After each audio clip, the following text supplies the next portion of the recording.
ನಮಸ್ಕಾರ, ರಿವ್ಯೂ ಚಾನಲ್ಗೆ ಸ್ವಾಗತ. ನಾನು ಸೌಖ್ಯ ಗಾಂವ್ಕರ್. ಕೇಜ್ರಿವಾಲ್ ಅರೆಸ್ಟ್ ಬೆನ್ನಲ್ಲೇ ಸ್ಫೋಟಕ ವಿಚಾರ ತೆರೆದಿಟ್ಟ ಸಿಎಂ ಸಿದ್ದರಾಮಯ್ಯ. ಕರ್ನಾಟಕಕ್ಕೆ ಸಂಬಂಧಪಟ್ಟಂತೆ ಹಲವು ಟೆನ್ಷನ್ಗಳು ಈಗ ಹೊಸದಾಗಿ ಶುರುವಾಗಿವೆಯಾ ಎಲೆಕ್ಷನ್ ಹೊತ್ತಲ್ಲಿ. ಡಿ.ಕೆ. ಶಿವಕುಮಾರ್ ಅವ್ರಿಗೆ 7 ವರ್ಷಗಳ ಹಿಂದಿನ ಒಂದು ಲಿಂಕ್ ಅನ್ನ ತೆಗೆಯೋದಕ್ಕೆ ಈಗ ಇಡಿ ಮುಂದಾಗಿದೆಯಾ? ಹಾಗಾದ್ರೆ ಮತ್ತೊಂದ್ ಕಡೆ ಸಿದ್ದರಾಮಯ್ಯನವರು ಪದೇ ಪದೇ ಈ ವಿಚಾರವನ್ನ ತೆಗಿತಾ ಇರೋದು ಯಾಕೆ? ಗುಪ್ತಚರ ಮಾಹಿತಿ ಏನ್ ಹೇಳ್ತಾ ಇದೆ? ಮಾಹಿತಿ ಮುಂದೆ ಇಡ್ತಾ ಇದೀವಿ. ಮಿಸ್ ಮಾಡಿದ್ರೆ ನಮ್ಮ ಚಾನಲ್ನ ಸಬ್ಸ್ಕ್ರೈಬ್ ಮಾಡಿ, ಹಾಗೆ ನಿಮ್ಮ ಅಭಿಪ್ರಾಯ ಕಮೆಂಟ್ ಮಾಡಿ ತಿಳಿಸಿ. ಎಸ್ ವೀಕ್ಷಕರೇ, ನಿನ್ನೆ ಅಷ್ಟೇ ನಾವು ರಿಪೋರ್ಟ್ ಮಾಡಿದ್ವಿ. ಕೇಜ್ರಿವಾಲ್ ಅರೆಸ್ಟ್ ಆಯ್ತು. ಕಿಂಗ್ ಪಿನ್, ಈ ಕೇಸ್ನ ಲಿಕ್ಕರ್ ಸ್ಕ್ಯಾಮ್ನ ಕಿಂಗ್ ಪಿನ್ನೇ ಕೇಜ್ರಿವಾಲ್ ಅನ್ನುವಂತಹ ವಿಚಾರವನ್ನ ಇಡಿ ಹೊರಗಿಟ್ಟಿದೆ. ಇದ್ರ ಬೆನ್ನಲ್ಲೇ ಕರ್ನಾಟಕ ರಾಜ್ಯದಲ್ಲೂ ಕಾಂಗ್ರೆಸ್ನ ಹಲವು ಪ್ರಮುಖರಿಗೆ ಶಾಕ್ ಕಾದಿದೆಯಾ ಅನ್ನೋದ್ರ ಬಗ್ಗೆ, ಹಲವರ ಎಲೆಕ್ಷನ್ ಟ್ರಾನ್ಸಾಕ್ಷನ್ಸ್, ಓಡಾಟ, ಅಲ್ಲಿಂದ ಇಲ್ಲಿಗೆ ದುಡ್ಡು ಸಾಗಾಟ, ಅಕೌಂಟ್ ಮೇಲೆ, ಅವರ ಫೋನ್ ಮೇಲೆ ಕಣ್ಣಿಟ್ಟಿದೆ ಬಿಜೆಪಿ ಅಥವಾ ಯಾವುದೋ ಏಜೆನ್ಸಿಗಳು ಅನ್ನೋ ರೀತಿಯ ಗುಪ್ತಚರ ಮಾಹಿತಿ ಕಾಂಗ್ರೆಸ್ಗೆ ಸಿಕ್ಕಿದೆ, ಮುಖ್ಯಮಂತ್ರಿಗಳಿಗೆ ಸಿಕ್ಕಿದೆ ಅನ್ನೋ ಸುದ್ದಿ ಸದ್ದು ಮಾಡ್ತಾ ಇದೆ. ಈ ಹೊತ್ತಲ್ಲಿ ಈಗ ಸಿದ್ದರಾಮಯ್ಯನವರು ಹೇಳ್ತಾ ಇರುವಂತಹ ಕೆಲವು ವಿಚಾರಗಳು ಗಮನ ಸೆಳೀತಾ ಇರೋದು. ಮತ್ತು ಡಿ.ಕೆ. ಶಿವಕುಮಾರ್ ಅವರ ಹಳೆಯ ಸ್ಫೋಟಕ ಲಿಂಕ್ ಈಗ ಓಪನ್ ಆಗುತ್ತಾ? ಮೊನ್ನೆಯಷ್ಟೇ ಮನಿ ಲಾಂಡ್ರಿಂಗ್ ಕೇಸ್ಗೆ ಸಂಬಂಧಪಟ್ಟಂತೆ ಸುಪ್ರೀಂ ಕೋರ್ಟ್ ಬಿಗ್ ರಿಲೀಫ್ ಕೊಡ್ತು ಅಂತ ಉಸಿರು ತಗೊಳ್ತಿರೋ ಹೊತ್ತಲ್ಲಿ ಡಿ.ಕೆ. ಶಿವಕುಮಾರ್ಗೆ ಮತ್ತೊಂದು ಆಘಾತ ಎದುರಾಗಲಿದೆಯಾ? ಒನ್ ಬೈ ಒನ್ ನೋಡ್ತಾ ಹೋಗೋಣ. ಮೊದಲನೇದಾಗಿ ಸಿದ್ದರಾಮಯ್ಯನವರು ಹೇಳ್ತಿರೋದೇನು? ಮತ್ತೆ ಹೇಳ್ತಾ ಇದ್ದಾರೆ 50 ಕೋಟಿ ಆಫರ್ ನಮ್ಮ ಶಾಸಕರಿಗೆ ಅಂತ. ಕೆಲವು ದಿನಗಳ ಹಿಂದೆ ಹೇಳಿದ್ರು ಬಿಜೆಪಿ ನಾಯಕರು ನೋಡಿದ್ರೆ 40-50 ಜನ ಶಾಸಕರು ಸಂಪರ್ಕದಲ್ಲಿದ್ದಾರೆ ಅಂತ ಹೇಳೋದು, ಗೋವಾ ಸಿಎಂ ಜೊತೆ ಮೀಟಿಂಗ್ಗಳಾಗ್ತಿವೆ ಅಂತಿರೋದು, ದೇವೇಂದ್ರ ಫಡ್ನವೀಸ್ ಅವರು ಗಡಿ ಜಿಲ್ಲೆಯ ಕೆಲವು ಶಾಸಕರ ಜೊತೆ ಮೀಟಿಂಗ್ ನಡೆಸಿದ್ದಾರೆ ಅನ್ನೋ ಸುದ್ದಿಗಳು ಅದು ಬೇರೆ. ಮತ್ತೊಂದ್ ಕಡೆ ಸಿದ್ದರಾಮಯ್ಯನವರು, ಕಾಂಗ್ರೆಸ್ನ ನಾಯಕರು ಪದೇ ಪದೇ ಹೇಳ್ತಿದ್ದಾರೆ ನಮ್ಮ ಶಾಸಕರಿಗೆ ಆಫರ್ಗಳು ಬರ್ತಿದ್ದಾವೆ, ಆದ್ರೆ ನಮ್ಮ ಶಾಸಕರೇನು ಆ ಥರ ಮನಸ್ಸು ಚೇಂಜ್ ಮಾಡ್ತಿಲ್ಲ, ಗಟ್ಟಿಯಾಗಿ ನಿಂತಿದ್ದಾರೆ. ಆದ್ರೂ ಒಬ್ಬೊಬ್ರಿಗೆ 50 ಕೋಟಿ ಬೈ ಎಲೆಕ್ಷನ್ ವೆಚ್ಚವನ್ನು ನೋಡಿಕೊಂಡು ಸ್ಥಾನಮಾನದ ಆಫರ್ ಅನ್ನು ಕೊಡ್ತಿದ್ದಾರೆ ಅಂತ ಪದೇ ಪದೇ ಹೇಳ್ತಿದ್ದು, ಈಗ ಇಡಿ ಕೇಜ್ರಿವಾಲ್ ಅರೆಸ್ಟ್ ಬೆನ್ನಲ್ಲೇ ಮತ್ತೆ ಆ ಸ್ಟೇಟ್ಮೆಂಟ್ ಕೊಟ್ಟಿದ್ದಾರೆ. ಅಷ್ಟೇ ಅಲ್ಲ, ಈ ತರ ಆಫರ್ ಬರ್ತಿದೆಯಲ್ಲ, ದುಡ್ಡು ಎಲ್ಲಿಂದ ಕೊಡ್ತಾರೆ ಇವರು, ಇವರ ಅಕೌಂಟ್ಗಳನ್ನು ಯಾಕೆ ಸೀಸ್ ಮಾಡ್ತಿಲ್ಲ? ಮೊದಲು ಈ ಆಪರೇಷನ್ ಸಂಸ್ಕೃತಿ ಶುರು ಮಾಡಿದ್ದೆ ಬಿಜೆಪಿ, ಅದು ಕೂಡ ಕರ್ನಾಟಕದಲ್ಲಿ. ಇಷ್ಟೆಲ್ಲ ಆಪರೇಷನ್ಗಳು ಆದ್ಮೇಲೂ ಕೂಡ ಬಿಜೆಪಿಯ ಯಾವ ನಾಯಕನ ಅಕೌಂಟು ಯಾಕೆ ಸೀಸ್ ಆಗ್ತಿಲ್ಲ?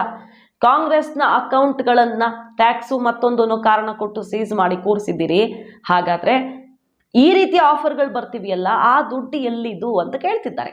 ಅಸಲಿಗೆ ಬಿಜೆಪಿ ಎಲೆಕ್ಷನ್ ಹೊತ್ತಲ್ಲಿ ಆಫರ್ಗಳನ್ನು ಕೊಡ್ತಿರೋದು ಯಾಕೆ? ಕಾಂಗ್ರೆಸ್ ಹೇಳೋ ಆಧಾರದಲ್ಲಿ ಮಾತಾಡೋದಕ್ಕೆ ಹೋದ್ರೆ, ಈಗ 1 ನೇಷನ್ 1 ಎಲೆಕ್ಷನ್ ಸಾಧ್ಯವಾದಷ್ಟು ಬೇಗ ಜಾರಿಯಾಗತ್ತೆ ಅಂತ ಹೇಳಲಾಗ್ತಿದೆ. ಅಂದ್ರೆ ಮುಂದಿನ ಚುನಾವಣೆ ಅಷ್ಟೊತ್ತಿಗೆ, ಲೋಕಸಭಾ ಚುನಾವಣೆ ನೆಕ್ಸ್ಟ್ 2029ಕ್ಕೆ ಬರುತ್ತೆ. ಆ ಎಲೆಕ್ಷನ್ಗೆ ಹಿಂದೆ ಮುಂದೆ ಇರುವಂತಹ ವಿಧಾನಸಭಾ ಚುನಾವಣೆಗಳನ್ನು ಒಟ್ಟಿಗೆ ಜೋಡಿಸ್ಕೊಂಡು, ಅಂದ್ರೆ ಇನ್ನು ಅವಧಿ ಮುಗ್ದಿದ್ರೆ 1 ವರ್ಷ ಎಕ್ಸ್ಟೆಂಡ್ ಮಾಡೋದು, ಇಲ್ಲ ಇನ್ನೂ 1 ವರ್ಷ ಬಾಕಿ ಇದೆ ಅನ್ನೋದನ್ನ ಮೊದಲೇ ಮಾಡೋದು, ಈ ರೀತಿ ಮಾಡಿ 2029ಕ್ಕೆ 1 ನೇಷನ್ 1 ಎಲೆಕ್ಷನ್ ಮಾಡೋದಕ್ಕೆ ಹೊರಟಿದ್ದಾರೆ ಅಂತ ಅಲ್ವಾ ಈಗ ಕೇಳಿ ಬರ್ತಿರೋದು. ಡ್ರಾಫ್ಟ್ ಎಲ್ಲ ರೆಡಿ ಆದ್ಮೇಲೆ ಸೊ ಕರ್ನಾಟಕಕ್ಕೆ 1 ವರ್ಷ ಜಾಸ್ತಿ ಸಿಗತ್ತೆ. ಇಲ್ಲ 5 ವರ್ಷ 2028ಕ್ಕೆ ಮುಗಿಬೇಕಲ್ಲ, ಬಟ್ 29 ಅಂದ್ರೆ 1 ವರ್ಷ ವಿಸ್ತರಿಸಲ್ಪಡುತ್ತೆ. ಸೊ ಬಿಜೆಪಿ ಪ್ಲಾನ್ ಇರೋದೇ ಇಲ್ಲ, 1 ವರ್ಷ ಮುಗಿದಿದ್ರೂ ಕೂಡ ನಮಗೆ ಫುಲ್ ಟರ್ಮ್ ರೀತಿಯಲ್ಲೇ 5 ವರ್ಷ ಸಿಕ್ಬಿಡುತ್ತೆ. ಹಾಗಾಗಿ ಯಾವ ಕಾರಣಕ್ಕೂ ಬಿಡಬಾರ್ದು ಅಂತ ಕೈ ಸರ್ಕಾರಕ್ಕೆ ಸ್ಕೆಚ್ ಹಾಕಲಾಗಿದೆಯಾ? ಎಲೆಕ್ಷನ್ ಹೊತ್ತಲ್ಲಿ ಸದ್ದು ಮಾಡ್ತಿರೋ ಸುದ್ದಿಗಳು ಇದು, ಬೇರೆ ಯಾರು ಅಲ್ಲ, ಸಿದ್ದರಾಮಯ್ಯನವರೇ ಹೇಳ್ತಿರೋದ್ರಿಂದ. ಆಫರ್ಗಳು ಯಾಕೆ ಇಷ್ಟೊಂದು ಬರ್ತಿವೆ ಅಂತ ಹೇಳ್ತಿರೋದ್ರಿಂದ ಗಮನ ಸೆಳೀತಾ ಇದೆ. ಮಾಧುಸ್ವಾಮಿ, ಸಿ.ಟಿ. ರವಿ ಇನ್ನಿತರ ಪ್ರಮುಖರು ಯಾರ್ಯಾರು ಟಿಕೆಟ್ ಮಿಸ್ ಆದವರಿದ್ದಾರೆ ಅವರೆಲ್ಲರನ್ನ ಸಮಾಧಾನ ಪಡಿಸ್ತಿರೋದೇ. ಸದ್ಯದಲ್ಲಿಯೇ ರಾಜ್ಯ ರಾಜಕಾರಣದಲ್ಲೇ ನಿಮಗೆ ಸ್ಥಾನಮಾನಗಳೆಲ್ಲ ಸಿಗ್ತಾವೆ, ಯಾಕೆ ನೀವು MP ಆಗುವ ಬಗ್ಗೆ ಇಷ್ಟೆಲ್ಲ ತಲೆ ಕೆಡಿಸ್ಕೊಂಡಿದ್ದೀರಿ, ಇಲ್ಲೇ ಇರಿ, ಸ್ವಲ್ಪ ಸಹನೆಯಿಂದ ಇರಿ ಎನ್ನುವ ಮಾತು ಕೊಟ್ಟು ಸಮಾಧಾನ ಮಾಡ್ಲಾಗ್ತಿದೆಯಾ? ಹಾಗಾದ್ರೆ ಅಂಥ ವಿಚಾರಗಳು ಸದ್ದು ಮಾಡ್ತಿದ್ದಾವೆ. ಸೊ ಈ ಹೊತ್ತಲ್ಲಿ ಕೈ ನಾಯಕರು ಪದೇ ಪದೇ ಅಕೌಂಟ್ ಯಾಕೆ ಸೀಸ್ ಮಾಡ್ತಿಲ್ಲ, ಇಷ್ಟು ಆಫರ್ ಬರ್ತಿದ್ರು ಈಗಲೂ ನಮ್ಮ ಶಾಸಕರಿಗೆ ಕಾಲ್ ಮೇಲೆ ಕಾಲ್ ಬರ್ತಿದೆ ಅಂತಿದ್ದಾರೆ. ಅದು ಒಂದು ಕಡೆಗೆ ನೋಡಿ, ಮತ್ತೊಂದು ಕಡೆ ಡಿ.ಕೆ. ಶಿವಕುಮಾರ್ ಅವ್ರಿಗೆ 7 ವರ್ಷದ ಹಿಂದಿನ ಬಿಗ್ ಲಿಂಕ್ ಶಾಕ್ ಎದುರಾಗಲಿದೆಯಾ? ಈಗ ಈ ಇಡಿ ಕೇಜ್ರಿವಾಲ್ ಅರೆಸ್ಟ್ ಹೊತ್ತಲ್ಲೇ ಹೊರಗಡೆ ಬರ್ತಾ ಇರುವಂಥ ಸುದ್ದಿ ಏನಪ್ಪಾ ಅಂತ ಕೇಳಿದ್ರೆ, ಇನ್ಕಮ್ ಟ್ಯಾಕ್ಸ್ ಅಥಾರಿಟೀಸ್ 7 ವರ್ಷ ಹಿಂದಿನ ಕೆಲವೊಂದು ರೇಡ್ಸ್ ಸಂಬಂಧಪಟ್ಟಂತೆ ರೀಅಸೆಸ್ ಮಾಡೋದಕ್ಕೆ ಮುಂದಾಗ್ತಾ ಇದೆ. ಎಲ್ಲೆಲ್ಲಿ ದಾಳಿಗಳು, ಮಧ್ಯಪ್ರದೇಶ, ಕರ್ನಾಟಕ, ಆಂಧ್ರ ಪ್ರದೇಶ, ಗುಜರಾತ್ ಇದೆಲ್ಲವನ್ನ ಪೇಮೆಂಟ್ಸನ್ನು ಕೆಲವೊಂದು ಟ್ರಾನ್ಸಾಕ್ಷನ್ಸನ್ನು ರೀಅಸೆಸ್ ಮಾಡ್ತಾ ಇದೆ ದಾಳಿಯ ಸಂದರ್ಭದಲ್ಲಿ ಸಿಕ್ಕಂಥ ಮಾಹಿತಿ ಆಧಾರದಲ್ಲಿ ಅಂತ. ಕಾಂಗ್ರೆಸ್ಗೆ ಇಲ್ಲಿಂದ ಬಹುದೊಡ್ಡ ಪ್ರಮಾಣದಲ್ಲಿ ಕ್ಯಾಶ್ ಪೇಮೆಂಟ್ಸ್ ಆಗಿರುವ ಬಗ್ಗೆ ದಾಖಲೆಗಳಿವೆಯಂತೆ. ಯಾವ್ಯಾವ ಕಂಪನೀಸ್ ಹೆಸರು ಕೇಳಿ ಬರ್ತಾ ಇರೋದು ಅಂತ ಕೇಳಿದ್ರೆ DK ಶಿವಕುಮಾರ್ ಅವ್ರಿಗೆ ಸಂಬಂಧಪಟ್ಟ ಕಂಪನಿಗಳು ಮತ್ತು ಈಗ ಈ ಎಲೆಕ್ಟ್ರಲ್ ಬಾಂಡ್ಗೆ ಸಂಬಂಧಪಟ್ಟಂತೆ ಹೆಚ್ಚು ಸೌಂಡ್ ಆಗಿರುವಂಥ ಮೇಘಾ ಎಂಜಿನಿಯರಿಂಗ್ ಇವೆಲ್ಲವುಗಳ ಡೇಟಾ ರೀಅಸೆಸ್ಮೆಂಟ್ ನಡೆಯುತ್ತೆ. ರೇಡ್ ಸಂದರ್ಭದಲ್ಲಿ ಸಿಕ್ಕಂಥ ಲಿಂಕ್ ಈಗ ಮತ್ತೆ ಓಪನ್ ಆಗತ್ತೆ ಅಂತ ಹೇಳಲಾಗ್ತಾ ಇದೆ. 2013-14 ವರ್ಷ ಫಿನಾನ್ಷಿಯಲ್ ಇಯರ್ ಇಂದ 2019-20 ಮಾರ್ಚ್ 31 ಮಾಹಿತಿಯನ್ನ ಮತ್ತೆ ಈಗ ಕೈಗೆತ್ಕೊಂಡಿದೆ income tax department. Cash payments ಕೆಲವು ದೊಡ್ಡ ದೊಡ್ಡ ನಾಯಕರಿಗೆ ಸಂಬಂಧಪಟ್ಟಂತೆ ಅನ್ನುವ ವಿಚಾರ ಈಗ ವರದಿಯಾಗ್ತಾ ಇದ್ದು ಕುತೂಹಲಕ್ಕೆ ಕಾರಣ ಆಗಿದೆ. ಎಲೆಕ್ಷನ್ ಹೊತ್ತಲ್ಲಿ ಯಾರ್ಯಾರಿಗೆ ಕಾದಿದೆ ಆಘಾತ ಅಂತ.